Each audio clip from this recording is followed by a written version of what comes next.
जैसे ही रिजल्ट आया मैं बाहर अकेली बैठी हुई थी, तो मैंने तुरंत रिजल्ट देखा और इतना मुझे अच्छा लगा। मैं ज़ोर से मैंने अपने पूरे पेरेंट्स को बुलाया and everybody was so happy. Hard work का कोई सब्स्टिट्यूट नहीं है, आपको मेहनत करनी ही पड़ेगी।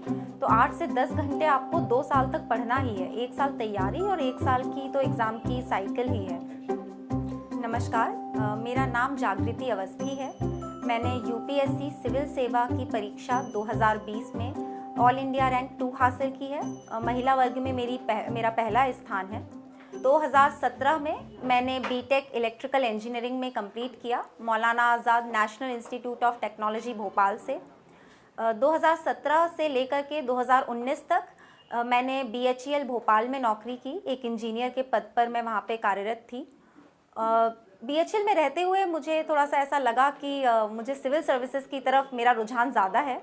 वैसे तो कभी बचपन में भी दिमाग में था कि सुनते थे कलेक्टर तो कि हमें बनना है, लेकिन उसके लिए एक सीरियस एफर्ट जो मेरा है वो शुरू हुआ है 2019 की जनवरी से, जब बीएचईएल में थी।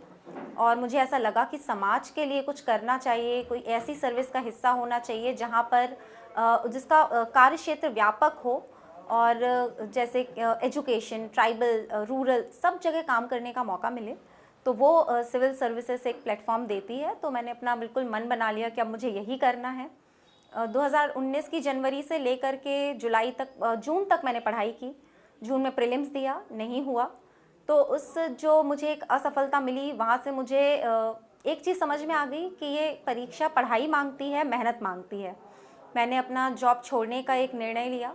जॉब छोड़ करके जुलाई 2019 से पूरा अक्टूबर 2020 तक मैं पढ़ाई में लगी रही। डेली 8 से 10 घंटे की पढ़ाई कंसिस्टेंटली। फिर एग्ज़ाम आते थे तो और 8 से 10 से 12, 14 ऐसे अपने आप हो जाता था। फिर उसके बाद मैंने जब तैयारी शुरू की तो अपनी कमियों पे ध्यान दिया, एक स्ट्रैटेजी प्रॉपर बनाई, एग्ज़ाम की डिमांड्स को समझा कि एग्ज़ाम हमसे क्या चाहता है, किस तरीके के प्रश्न आ रहे हैं, किस तरीके के पढ़ाई की हमें ज़रूरत है, क्या किताबें मुझे लेनी चाहिए।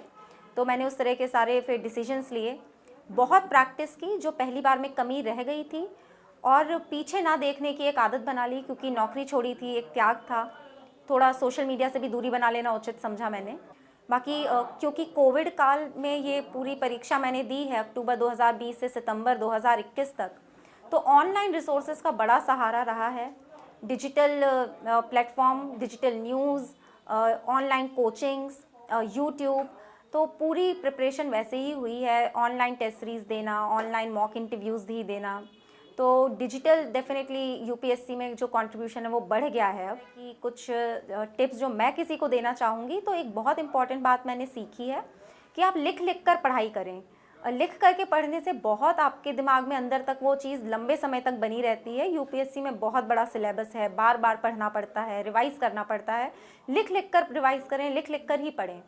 तो यही मेरी रहेगी आगे आने वाले एस्पिरेंट्स को एडवाइस कि हैंग इन देयर। और कई बार ये सर्विसेज टाइम ले लेती हैं। अपनी गलती को देखें, सुधारें और आगे देखें। पीछे मत देखिए कि क्या गलती हो गई, क्या हुआ। आगे जितना टाइम है उसका बेस्ट पॉसिबल यूज़ करने की कोशिश कीजिए।